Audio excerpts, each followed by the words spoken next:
главата на водача на моторната... Уважаеми зрители, неоспорим научен факт е, че светлината се движи по права линия. Нека разгледаме две точки от пространството, където тази светлина ще се движи по права линия. Това са известните от науката точки А и точка Б.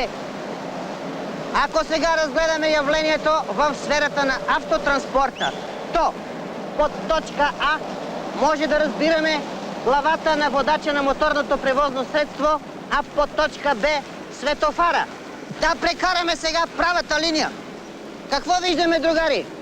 Правата линия на светлината удара в светонепроницаема материя ламарина. Водача не може да види какво става в точката Б и той е принуден просто така да не знае какво да прави. Ако можехме светлината да я движиме по крива линия, всичко щеше да е наред, но за сега науката не дава разрешение на този проблем. И когато вече, другари, ние сме в такова едно положение, което не знаем какво да правиме, на помощ идва метода на професор Севдин, който какво въвежда, другари? Той въвежда наред с пожарогасителя. Триъгълника, наред с помпи и други подръчни средства, се въвежда автотриона в лекото автомобилно движение.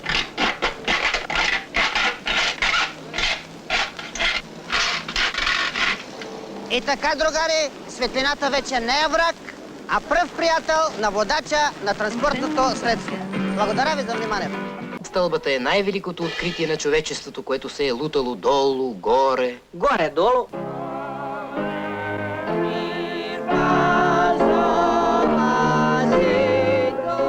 По нотната стълбица се учим да пеем. Ама въпросът е как да успеем.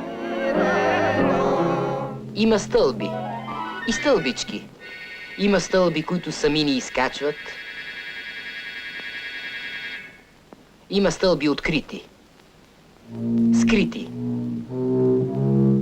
и покрити. Ага, ти го казваш това. Изкачването може да бъде колективно, Шумно и индивидуално. умно. Затова пък слизанията са глупави. Всичко се замърсява, когато се използва ежедневно, така се замърсява и стълбата. И пак ще си стане наклонена плоскост. Затова метете си стълбите. На първото стъпало няма смет и второто стъпало се измете. На третото стъпало няма смет, но моля ви, наивни не бъдете. Не се измита лесно тази смет.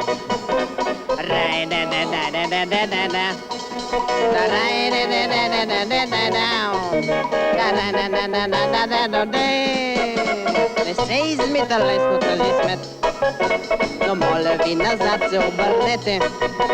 На първото стъпало има смет, на второто, на третото, на всички, ако щете. На първото стъпало няма смет и второто стъпало се измете. На третото стъпало няма смет, но моля ви, назад се обърнете. Има смет, но няма сметка. Абе, то стълбата трябвало се мете отгоре надоле, бе. Този път ти го... Да. Другаря съдия, мен ме уволяха незаконно. Как така незаконно? А, така. Да не е имало съкращение на щата. Напротив, нашата служба непрестанно се развива и разширява. Ясно, значи има нарушение на трудовата дисциплина. Сигурно имате закъснение, нарушение, провинение. А? Ами, Ето присъствената книга, от която се вижда, че моят доверник е ходил редовно на работа.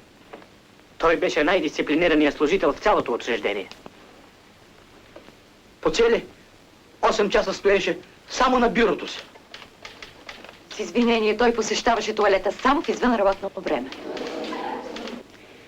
Да не би да са уволнили като алкохолик? Да? Другаря не кусва капка алкохол. Черпил съм го, винаги отказва. Дори ми е агитирал да стана въздържател. Ясно, ясно. Значи битово разложение. Жени, голями, той, но и барове. Ето удостоверение от кварталната организация и характеристика от профорганизацията, че моят доверник е безупречен в морално и битово отношение. Дяло да го вземе тогава, защо са уволнили? С каква мотивировка? еми, уволнявахме, че съм бил некадърен. Как така никъдъре? Ами, некадърен, неспособен. Гражданин Божилов, стига сте ни заблуждавали. Кой в нашата държава до сега е уволнен за некадърност?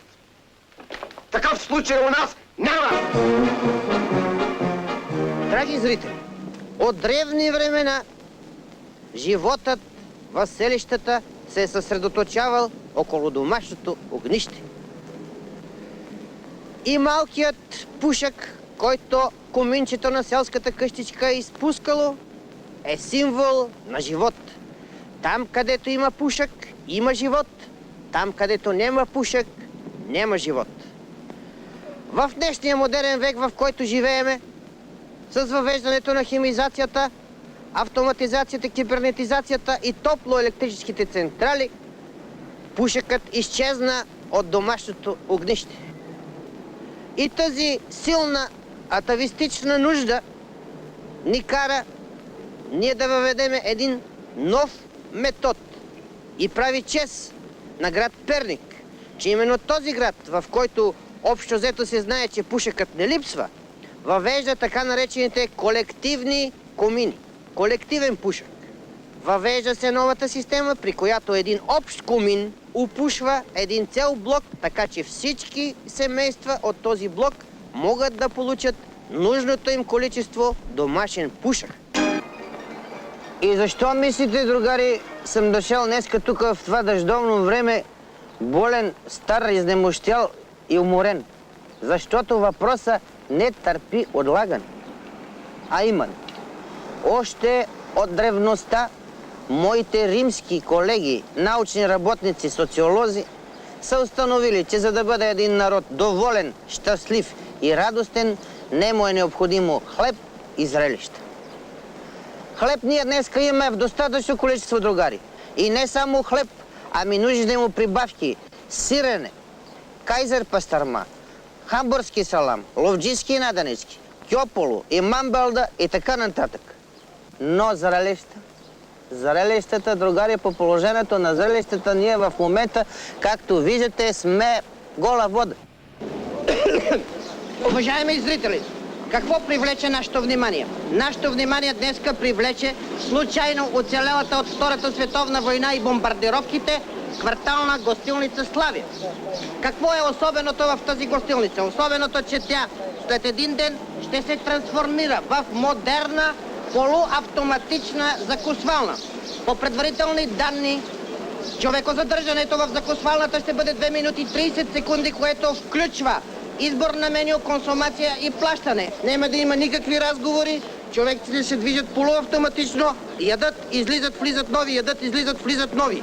А в перспектива се предвижда тази полуавтоматична закусвална да се превърне с помощта на кибернетиката, електрониката и роботизацията в напълно модерна, напълно автоматизирана закусвална, която няма да има достъп за хора. Аз съм възхитен, просто съм удивен, значи искам да споделя с вас моето възхищение от тия смели, авангардни, полифункционални, гароустройствени решения, с които нашата гара, освен като транспортен възел, все повече и повече се разгръща като уникален център за масово спортуване.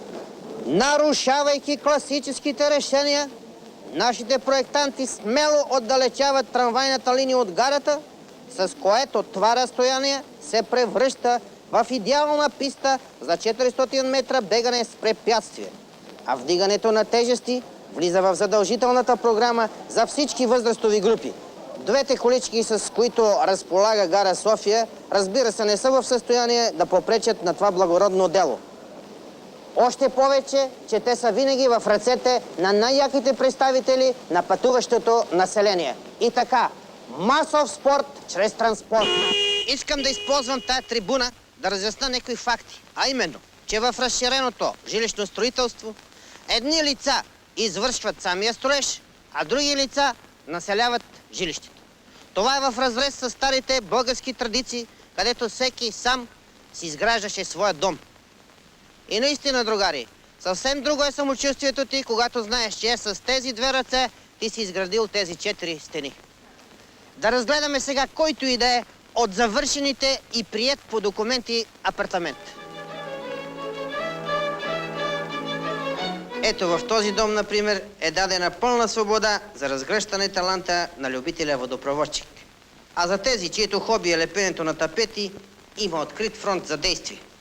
Който не обича непрекъснато да се сношава с околната среда, също има поле за действие. Много елементи са лесно демонтируеми и могат да бъдат веднага заменени с нови. Да не ти дава Господ да търсиш някакъв адрес. Абсолютно някаква какафония от номера.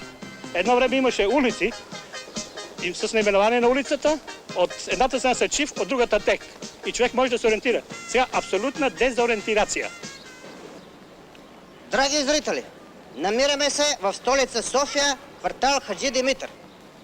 Тук системата на номерация е така добре разработена, че един необучен търсач може да изпадне в пълно неодумение психическо разстройство.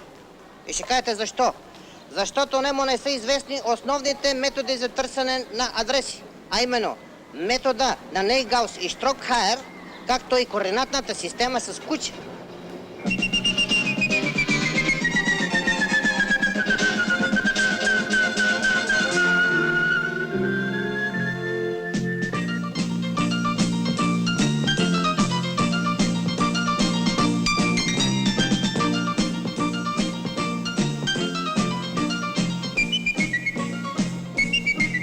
Ето тогава, че досегашните методи се оказват, както виждате, неефективни. Ето защо аз смело мога да потвърда, че разработеният от мен и току-що патентован метод на безконечните елементи се явява връх в съвременната световна адресология. И в какво се състои същността на методиката, другари? За да открием действителния номер на този блок, взимаме неговата имагинерна стойност номер 132, в съседство от 26-ти блок от 14-та поредица и съседния 26-ти непълен последен и улица 535, бивша 142, като коефициенти безселови, при Вайбуловото разпределение откриваме какво? Че всъщност от блок 132 се крие блок 69 от комплекса Тракия Пловдив.